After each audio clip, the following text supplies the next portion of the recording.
नमस्कार। सामुद्रिक विज्ञान के इस अंक में एक बार पुनः आपका स्वागत है।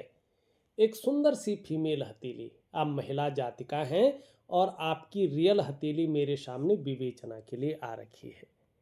आप अपनी हथेली में अगर एक चीज देखें तो ये बुध का पर्वत है और ये आदित्य यानी सूर्य का पर्वत है और यहाँ पे ये देवगुरु आचार्य बृहस्पति जी का पर्वत है। हमारी हथेली में बैठने वाले प्रथम आचार्य हैं, देवगुरु हैं, ब्राह्मणों के भी गुरु हैं, ऋषियों के भी गुरु हैं और धरती के भी गुरु हैं।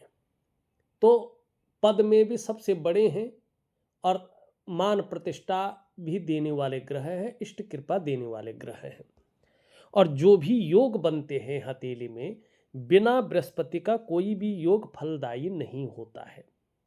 तो यहाँ पे देखेंगे तो आपकी हथेली में ये वाली उंगली, इस उंगली के मानी आपकी कनिष्ठिका उंगली अनामिका उंगली के पहले पोरवे तक पहुंच रही है और आपकी अनामिका उंगली यहाँ पे बृहस्पति की उंगली के बराबर दिखाई दे रही है और मिडिल फिंगर से थोड़ा छोटी है और यहाँ पे देवगुरु बृहस्पति ठीक अवस्था में है, भले ही दृष्टिगोचर वो शनि की तरफ कर रहे हैं। तो ऐसे में ये एक बहुत बड़ा राजयोग बना रहा है, बुद्धादित्य राजयोग। और ये राजयोग जब किसी व्यक्ति की हथेली में बनता है ना, तो दो चीजों में से एक चीज घटित होती है। अगर ऐसा व्यक्ति समय रहते अपने लक्ष्य का निर्धारण कर ले, अपनी मेहनत को दुगना कर ले, ठीक है ना, और उस लक्ष्य की प्राप्ति के लिए एकाग्रता से काम करे, तो ऐसे लोगों को सरकारी नौकरी या इससे संबंधित क्षेत्रों में बड़ी सफलता मिलती है। और खासकर बड़े स्तर की सफलता तब मिलती है जब ऐसे लोग देवगुरु आचार्य बृहस्पति से संबंधित क्षेत्रों में काम करें, चाहे शिक्षा का क्षेत्र हो, इंजीनियरिंग का हो, चिकित्सा का हो, मैनेजमेंट का हो, वाणिज्य का हो या कानून का क्षेत्र हो, कुछ मामलों में राजनीति का क्षेत्र। अब 1% ये व्यक्ति सरकारी नौकरी या इससे संबंधित क्षेत्र में न गया, तो फिर ऐसे लोग 95% मामले में अपने व्यापार को चुनते हैं और अपने व्यापार में उत्कृष्टता पाते हैं, व्यापार के कारण जाने जाते हैं, व्यापार के कारण ही इनकी एक पहचान बनती है, एक ब्रांड बनकर ये उभरते हैं। तो आपकी हथेली में भी ये बुद्धादित्य राजयोग बन रहा है। अगर यहाँ पे आप समय रहते हैं अपने ग्रहों की स्थिति को ठीक कर लेते हैं, तो आपका जिन कंपनियों में नाम होगा वो व्यवसाय दिन दूनी रात चौगुनी उन्नति से आगे बढ़ेगा, इसमें कोई दो राय नहीं है, क्योंकि बुद्धादित्य राजयोग का उस पर बहुत ज़्यादा प्रभाव पड़ेगा। ये आपकी हथेली की मेन स्थिति है। अब चलते हैं, थोड़ा सा आपके सवाल ले लेते हैं। आप लिखती हैं बहुत तनाव और चिंता रहती है, उसका कारण आपकी हथेली में स्पष्ट दिखाई दे रहा है। देखिएगा, यहाँ पे राहु की मारक रेखाएं आपकी हथेली में जबरदस्त आपके पूरे जीवन को प्रभावित कर रहा है, ठीक।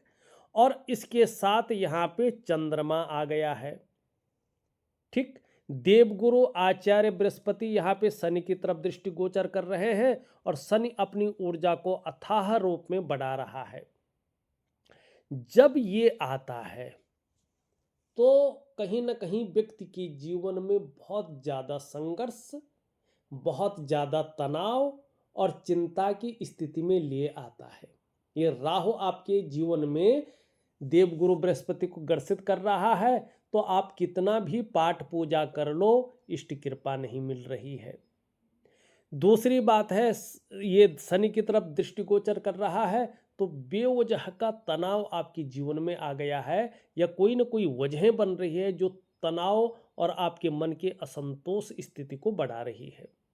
वहीं चंद्रमा असंतुलित है तो आपका मन हमेशा गड़बड़ रहता है, मानसिक परेशानी से आप ग्रसित रहती हैं, बहुत ज़्यादा ये भावुकता दे देता है, यहाँ तक कि बात बात पर आंख से आंसू बह जाएंगे, ऐसी भावुकता दे रहा है, या इमोशनली बहुत परेशान आपको ये करता हुआ यहाँ पे दिखाई दे रहा है। आपका मन असंतोष रहता है, मन अच्छा नहीं रहता है, मन भटकता रहता है, मन व्याकुल रहता है, मन उच्चाट रहता है, काम यहाँ कर रहे मन कहीं और गया हुआ होता है, एकाग्रता भंग रहती है। और आपका डाइजेस्टिव सिस्टम भी इसी से जुड़ा हुआ है। अगर मन सही नहीं होगा तो जीवन में पेट की भी दिक्कतें रहेंगी। ऐसे में माँ का सुख प्राप्त नहीं होता है, और नींद आने में भी आपको अभी थोड़ा सा दिक्कतों का सामना करना पड़ सकता है। इस बात की ओर ये इंगित कर रहा है। बार बार एंजाइटी का आना, डिप्रेशन का आना, ठीक है ना। और दूसरा, कैश और बरकत की भी कमी ये दिखा रहा है। देखिएगा, चंद्रमा तन मन धन तीनों का कारक है। ये तन भी खराब रहता है, मन भी खराब रहता है, और धन के रिजल्ट भी ऐसे में खराब आने शुरू हो जाते हैं। अब यहाँ पे राहु का और भी प्रभाव है। ये मानसिक और शारीरिक स्वास्थ्य के प्रति आपको सचेत रहना ही है। फिर यहाँ से भी देखिएगा, स्वास्थ्य के प्रति भी सचेत रहने को कह रहा है। एक तो ये आंतरिक खुशियों को निकाल लेता है, व्यक्ति को शिथिल बना लेता है, लीवर की दिक्कतें दे सकता है, ठीक है ना। और शुगर की परेशानी, थायराइड की परेशानी, ऐसी स्थितियों को ये दिखा लेता है। तो ऐसे चीज़ों से आपको थोड़ा सावधान रहना है। दूसरा, दांतों की समस्या से भी सावधान रहना है। कैविटी या दांत घिस गए, कुछ भी, मानसिक स्थिति पे भी ध्यान देना है, ठीक है ना। और थोड़ा सा जो है नर्वस सिस्टम, नर्वस हो जाएंगे, और जीवन में हल्का अभी उतार चढ़ाव की ओर इशारा कर रहा है। और पाचन तंत्र से संबंधित चीज़ों को भी ये इंगित कर रहा है। तो ये चीज़ें हैं जो आपके जीवन में तनाव और चिंता को बनाए हुए हैं। अब आपको धीरे धीरे इन चीज़ों को कैसे ठीक करना है। सबसे पहले तो आपको दिव्य सूर्य क्रिया जरूर करनी है। मैं दूंगा, इसको प्रॉपर तरीके से करने की कोशिश करें।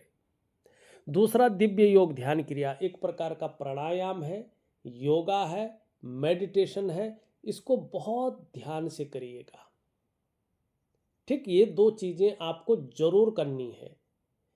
तीसरी चीज, शनि आपका बहुत ज्यादा मानसिक तनाव देता हुआ दिखाई दे रहा है, बहुत ज्यादा।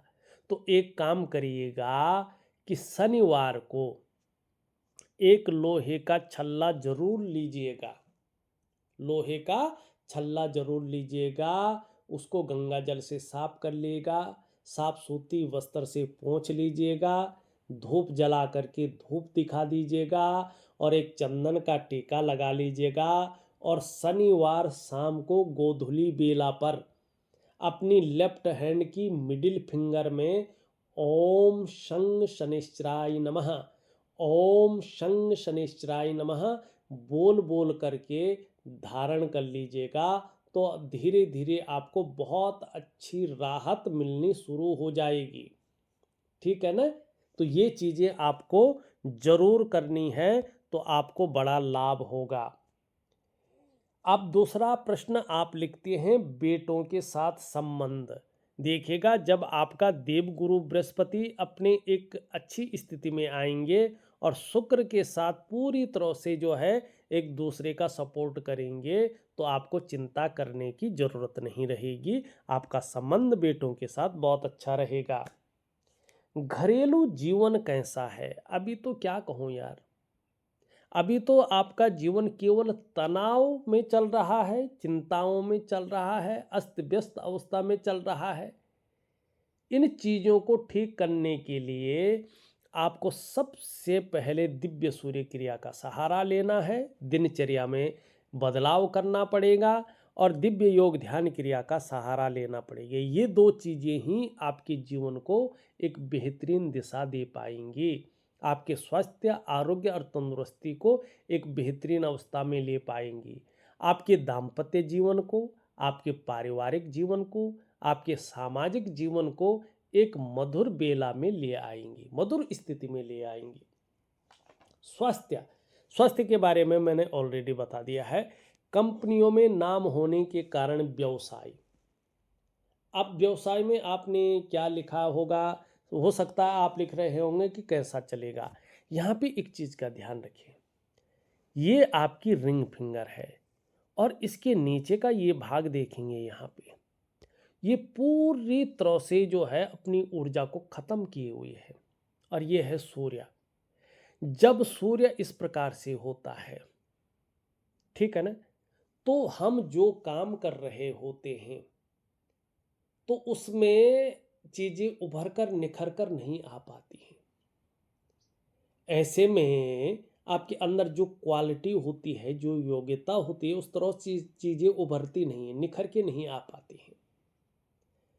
आप जो मेहनत करते हैं, जो परिश्रम करते हैं, उसका जो पूरा श्रेय है, जो क्रेडिट है, वो आपको नहीं मिल पाता है। एक सहजता से, एक सरलता से रास्ता नहीं मिल पाता है। ऐसे में जब सूर्य इस प्रकार से हो, अपनी ऊर्जा ही न दे रहा हो, तो क्या होता है कि आप अगर नौकरी कर रहे हैं तो नौकरी में वो ग्रोथ नहीं मिल पाती है जिसके लिए आप अपने आप को खपा रहे हो। अगर सूर्य ऐसा है, अपनी ऊर्जा ही नहीं दे रहा हो और आप व्यापार कर रहे हो, तो व्यापार में वो विस्तार, वो फैलाव, वो नाम, वो यश, आप वो ब्रांड बनकर नहीं उभर पाते हैं जिसके लिए सारा कुछ दांव पे लगाकर आप व्यापार में गए थे। और देखिएगा दूसरी क्या बात है, इसका मतलब है कि आपकी जो शारीरिक चक्राज है वो इस प्रकृति में मौजूद भगवान सूर्य के चक्रों के साथ परस्पर तालमेल में नहीं है और इसका प्रभाव आपकी जीवन के तमाम आयामों पे नेगेटिव पड़ रहा है।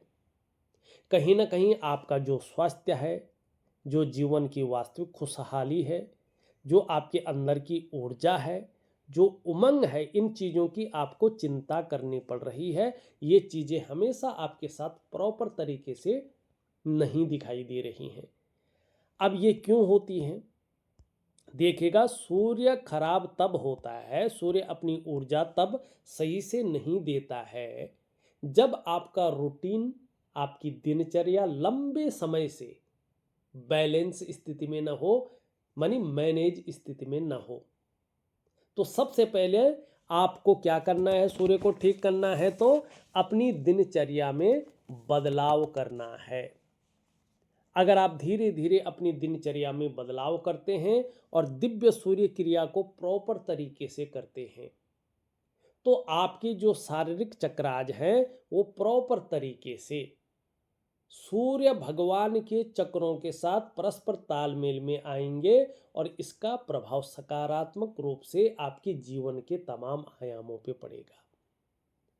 जहां आपकी शारीरिक सेहत बेहद अच्छी होगी, वहीं आपका मानसिक संतुलन परफेक्ट होगा और आपका जीवन सहजता से चलने बैठ जाएगा।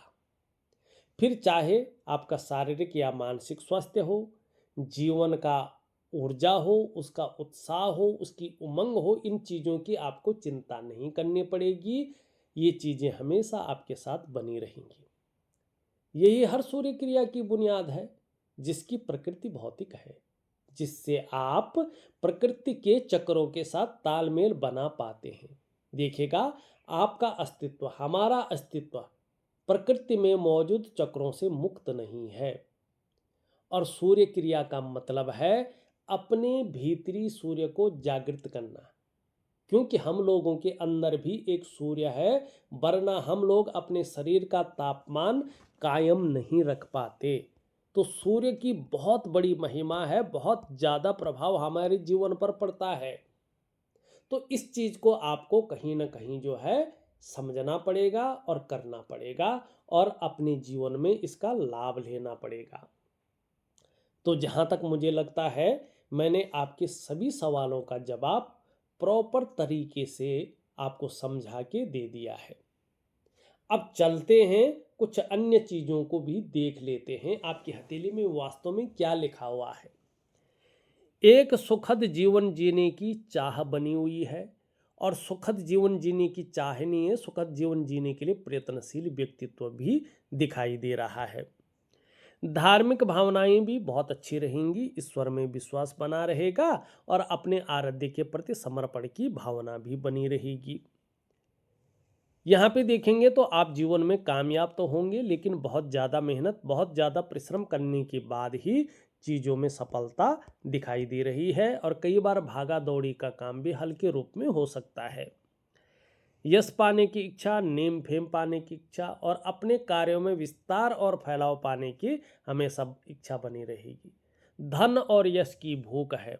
पैसा और सम्मान जीवन के लिए बहुत जरूरी हो गया है और जीवन का मुख्य लक्ष्य भी यही दिखाई दे रहा है।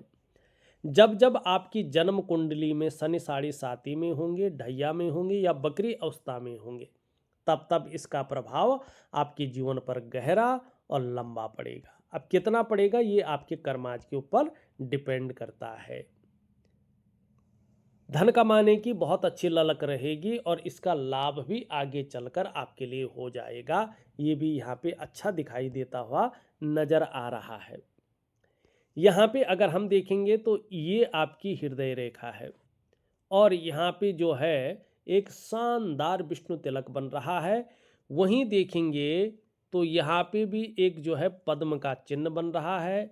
यहाँ पे देखेंगे तो यहाँ पे भी एक शानदार चिन्ह बन रहा है भाग्य स्थान पे, और ये पूरा मिलाकर ये भी विष्णु तिलक ही बन रहा है।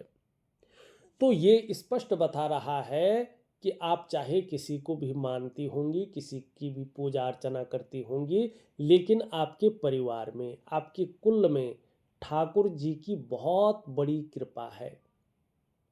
अगर आप समर्पित भाव से, मन से पूरा समर्पण रख करके भगवान ठाकुर जी के शरणागत अगर चली जाती हैं तो आपके जीवन का हर ताप वो हर लेंगे और आपके जीवन को एक बेहतरीन स्थिति में ले आएंगे। लेकिन उसके लिए पूरी तरह से समर्पण भाव रखकर आपको भगवान के चरणों में नाम जप करना शुरू कर लेना चाहिए। उपाय मैं दे रहा हूं, जरूर करें, बहुत अच्छी स्थिति है। अगर आप अपने जीवन काल में सही रास्ते पे चलते हैं, अच्छा कार्य करते हैं, अच्छी राह पर चलते हैं, तो आगे चलकर किसी भी काम में आपको अवश्य सफलता मिलेगी। आपको हराना आपके विरोधियों के लिए संभव नहीं रहेगा। इसके अलावा आप अपने जीवन काल में भगवान की भक्ति भी प्राप्त करेंगे, समाज में खूब लोकप्रियता और सम्मान भी पाएंगे। अत्यंत भाग्यशाली लोगों में आपकी गिनती होगी, इसमें कोई दो राय नहीं है, कोई दो राय नहीं है। तो यहाँ पे मैं बता दूंगा करना क्या है। ये देखिएगा तो बौद्धिक स्तर तो बहुत अच्छा है, लेकिन चंद्रमा का सीधा प्रभाव पड़ रहा है मस्तिष्क रेखा पे। प्रायो बहुत ज्यादा सोचने वाला व्यक्तित्व उभर रहा है, हमेशा कल्पनाओं में डूबा रहने वाला व्यक्तित्व उभर रहा है और जो मन है उसकी एकाग्रचित्ता भंग हो रही है। लेकिन श्रेष्ठ सफलता भी आप प्राप्त करने वाले हैं, इसमें कोई दो राय नहीं है। जीवन लेने का मुख्य मकसद केतु से मिलन दिखेगा, मानी आपके जीवन लेने का मुख्य उद्देश्य मुक्ति की प्राप्ति करना है, मोक्ष की प्राप्ति करना है। आपका धन कमाना या लग्जरी का भोग करना ये चीज नहीं है। आप जो उद्देश्य लेके आए हैं वो मुक्ति की प्राप्ति के लिए आपने जन्म लिया है, मोक्ष की प्राप्ति के लिए, जन्म मरण के बंधन से मुक्त होने के लिए आपका जन्म हुआ है। आपने देखा होगा जैसे जैसे आपकी उम्र बढ़ी है वैसे वैसे आप धार्मिक और आध्यात्मिक प्रवृत्ति की हुई है। आपने देखा होगा कि कहीं ना कहीं जो है आपका जन्म स्थान से दूर उन्नति है, जन्म स्थान में रहकर बहुत बड़ी उन्नति नहीं दिखाई दे रही है। और ऐसे लोगों का जो प्रारंभिक दौर होता है उसमें थोड़ा संघर्ष रहता है, उतार चढ़ाव रहता है, कई बार अस्थिरता का सामना करना पड़ता है, लेकिन आगे चलकर इसी संघर्ष के बूते ऐसे लोग हर सुख को प्राप्त करते हैं, हर सुख का भोग भी करते हैं। तो अपने जन्म लेने के मुख्य उद्देश्य को भी थोड़ा देखें तो आपको लाभ होगा। खुद की मेहनत और खुद के परिश्रम से ही आप अपने जीवन काल में आगे बढ़ेंगे। यहाँ पे देखेंगे तो एक चीज़ है, ये देखिएगा, ये बुद्ध की रेखा अगर आप देखेंगे तो इस प्रकार से टूट टूट कर आगे बढ़ती हुई दिखाई दे रही है। तो ये स्वास्थ्य के लिए अच्छे संकेत नहीं माने जाते। अगर जीवन में छोटी सी भी कोई परेशानी हो तो इग्नोर मत करें और खुद का डॉक्टर मत बने, घरेलू इलाज पे न करें, डॉक्टरी सलाह जरूर लें। अगर इग्नोर कर लिया और डॉक्टरी सलाह नहीं ली तो ये छोटी सी बीमारी गंभीर बीमारी होने की संभावना को दिखाएगी, धन के नुकसान होने की संभावना को दिखाएगी और घर परिवार में भी कलह की स्थिति को ये बनाएगी। तो इस बात का आपको ध्यान रख के चलना होगा। ठीक, अब हम अगर चलते हैं तो ये है शुक्र। आपका शुक्र भी आपका बहुत ज़्यादा फूल गया है। तो बहुत ज़्यादा फूला हुआ शुक्र व्यक्ति को तनाव में रखता है, संघर्षों में रखता है, चिंताओं में रखता है, ठीक है ना, और सुख का अनुभव नहीं होने देता है। तो दिव्य योग ध्यान क्रिया जरूर करें। थोड़ा कन्फ्यूजन, उलझन और दुविधा दिखा रहा है और निर्णय लेने की ताकत को क्षीण करता हुआ दिख रहा है, निम्न मंगल। तो इसके लिए आप क्या करें कि दिव्य सूर्य क्रिया में दे रहा हूं, इसमें इसका उपाय दूंगा, जरूर करें। पराक्रम आगे चलकर बहुत अच्छा रहेगा, एनर्जेटिक स्वभाव बना रहेगा, जो भी आपसे मिलेगा वो कंफर्टेबल फील करेगा। यहाँ से ठीक है, लेकिन यहाँ पे मोटापा से बच के चलना होगा, ठीक है ना। और थोड़ा ध्यान रखें, लीवर की समस्या ना हो, शुगर की समस्या ना हो, थायराइड की समस्या ना हो, इस बात का आपको ध्यान रख के चलना होगा। ये बेवजह की चिंताएं दे रहा है या कोई ना कोई ऐसी वजह बना रहा है जो तनाव दे। सुबह उठने में थोड़ा आलस्य दे सकता है, लेकिन गंभीर किस्म का व्यक्तित्व देगा। लेकिन जब चद्दर छोड़ देंगे तो आलस्य भी भाग लेगा, ये अच्छी चीज़ है। सूर्य बहुत ज़्यादा जो है खराब स्थिति में है, तो इसको ठीक देखें। सूर्य स्वास्थ्य का मामला भी है, आँखों का, रीढ़ की हड्डी का, विटामिन डी का, ठीक है ना, और हमारे षट चक्रों को अनबैलेंस करना, बैलेंस करना, सब इसी का काम है। तो थोड़ा सा जो है इसके ऊपर ध्यान दें। छोटा काम भी करेंगे, नीम फेम पाने की इच्छा रहेगी, और थोड़ा सा हरी सब्जी, हरे फल, हरी दालों का सेवन भी करें तो बहुत अच्छा रहेगा। और नहाने के बाद अगर परफ्यूम से कोई एलर्जी नहीं है तो चंदन का परफ्यूम अपनी बॉडी पे थोड़ा लगाएं और लगातार 3 से 4 महीने तक लगाएं तो आपको लाभ होगा। चंद्रमा के बारे में मैं पहले ही बता चुका हूँ। अगर देखा जाए तो मैंने आपकी हथेली का संपूर्ण अध्ययन करके और आपके सभी सवालों को लेकर के आपको स्पष्ट तरीके से बता दिया है। यदि वीडियो पसंद आई हो तो हमारी चैनल को जरूर सब्सक्राइब करें, वीडियो को लाइक करें, शेयर करें, और कोई कमेंट हो तो वो जरूर करें।